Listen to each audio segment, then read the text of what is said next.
blessings and curses. The word bless in some form appears more than 500 times across Scripture. That alone says something. This isn't a minor theme tucked into a few verses. It's one of the most repeated ideas in the whole Bible, and yet it rarely gets its own close look. The Hebrew word behind it, barak, is worth sitting with. It literally means to kneel. The posture itself is built into the word. To bless God is to kneel before Him in adoration. And the same word, remarkably, can also mean the opposite under certain use, to curse. The two ideas sit on the same root, which tells you something. Blessing and cursing aren't unrelated categories. They're two directions the same posture can face.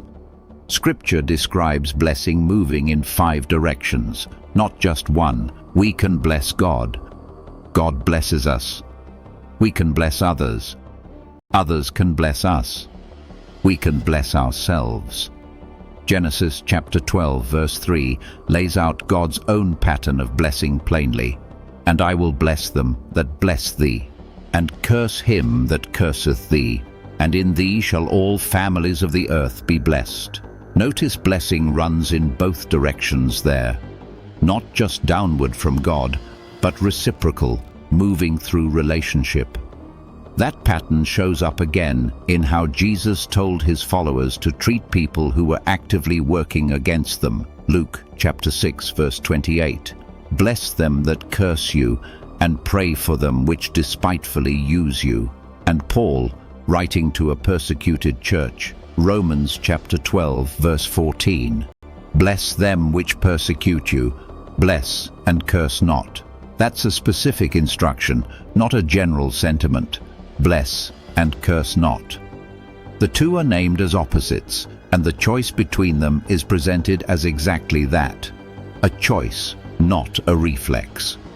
What God calls blessed doesn't always look like what the world calls fortunate.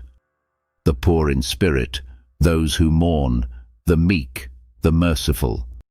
It's worth noting here how directly that list connects to this one.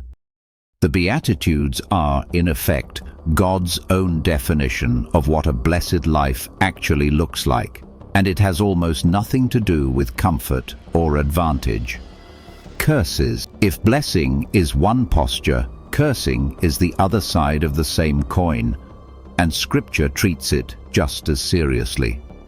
The Hebrew word for curse, kelalah, carries the sense of vilification, speaking ill, calling down harm.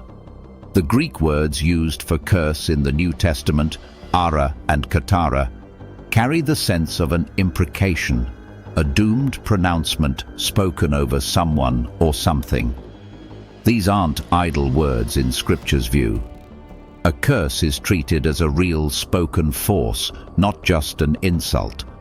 This raises an honest question worth actually sitting with, not rushing past. Are there curses you're still carrying? Words spoken over you by someone else, early enough or often enough that they took root. Words you've spoken over yourself. Patterns repeating generation after generation in a family that no one ever named out loud, let alone brought to God. Scripture doesn't leave the answer to that question as carry it and hope it fades. It points toward Christ as the one able to redeem exactly this. Galatians chapter 3 verse 13 states, Christ hath redeemed us from the curse of the law, being made a curse for us. For it is written, Cursed is everyone that hangeth on a tree. Whatever has been spoken over you, by others, by yourself, or carried forward from further back than you can trace, is not outside what the cross already reached. A few honest places to bring before God, rather than carry alone. Bless those you've cursed, even quietly in your own heart. Bless those who have cursed you. Ask Christ to release whatever generational pattern you can name, and whatever you can't. Ask Him to release curses spoken over you by others, named or forgotten. None of this is a formula to perform correctly. It's an invitation, the same one blessing always is, to choose which direction you're going to face. MJI LightWorker www.stairwaytoheaven.org